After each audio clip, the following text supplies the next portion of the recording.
문재인 대통령은 최근 소통 행보에 박차를 가하고 있습니다. 임기 반환점인 지난 9일을 전후로 해서 언론 또 정치권과의 접촉면을 넓혀갔는데요. 출입기자단을 청와대 녹지원으로 초청해 간담회를 가졌고 여야 5당 대표들과는 넉 달 만에 이렇게 반주를 곁들인 만찬까지 함께했습니다. 주한 외교 공관장들 초청 행사 때 악수하고 이야기를 듣고 답을 드리고 하는 데만 2시간 정도 걸렸습니다. 너무 힘들었고요. 정말 다리도 아프고 정말 아팠습니다. 제가 오늘은 반드시 자석을 드리라고 아름다운 곳에서 오늘 편한 시간 되시기 바랍니다. 감사합니다. 네, 이번에 만날 상대는 국민입니다. 오늘 저녁 8시부터 2019 국민과의 대화 국민이 묻는다 TV 생중계가 이루어지는데요. 타운홀 미팅식으로 진행이 되는데 주로 미국에서 보편화된 공개 토론 방식입니다. 300명의 참석자들이 정해진 시나리오 없이 질문하고 문 대통령이 답변하는 순입니다. 대통령이 직접 대국민 소통에 나선다는 의미가 큽니다. 정말이에요? 사전각본 없어요? 정말? 정말 아무것도 없습니다. 궁금하지 않으세요? 지금 접수받고 있는 걸 알고 있는데. 궁금하죠. 그래서 솔직해.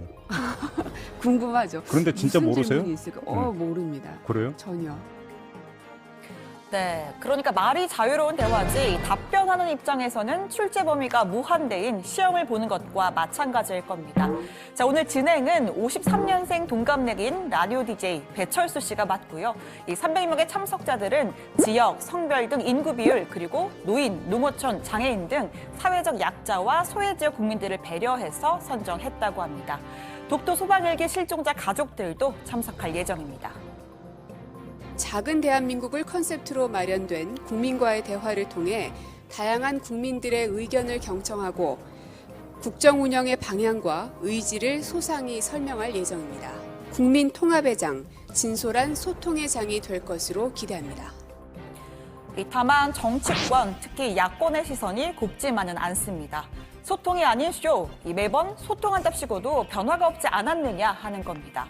한국당의 정용기 정책위의장은 여야 5당 대표 만찬 이후 임기 전반기를 평가했는데 자화자찬 일색이었다라면서 오늘 대화에서도 뭘 기대하겠냐 하는 우려를 하게 된다 이렇게 지적을 했습니다. 자, 나경원 원내대표 이야기도 이어서 들어보시죠.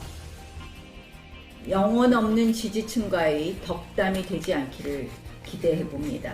진짜 국민들이 묻고 싶은 것을 대신 묻는 이들은 바로 누구냐? 야당입니다. 야당의 질문에 대해서 제대로 답변해 주십시오. 네, 또 그런가 하면 청와대 전직 인사로부터 예상치 못한 반응이 나오기도 했습니다. 전직 의전비서관실 선임 행정관, 쉽게 말해서 청와대 행사의 총 연출을 맡았던 탁현민 대통령 행사기획 자문위원 의약인데요. 자, 탁 의원은 어제 한 방송 인터뷰에서 제가 청와대 안에 있었다면 연출을 안 했을 것 같다라고 말했습니다. 이 대통령이 생각하는 바를 언제든지 국민에게 이야기할 수 있는 환경이 만들어졌는데 이렇게 별도로 시간을 내서 한다는 걸 아직까지 이해 못하고 있다라는 거죠. 자, 그렇다면 국민과의 대화에 부정적인 거냐라는 지적이 나오자 SNS에 부연글을 올렸습니다. 역대 어떤 대통령보다 귀를 기울이는 대통령을 틈만 나면 소통 부족이라 한다면서 이를 알기에 나보고 연출하라고 했다면 막막했을 것이다 라고 한 겁니다. 또 생방송에서 즉각 답변하는 게 순발력은 보여줄지 몰라도 그것이 대통령 말씀의 무게와 깊이보다 중요한 것인지도 생각해 볼 문제라고 덧붙였습니다.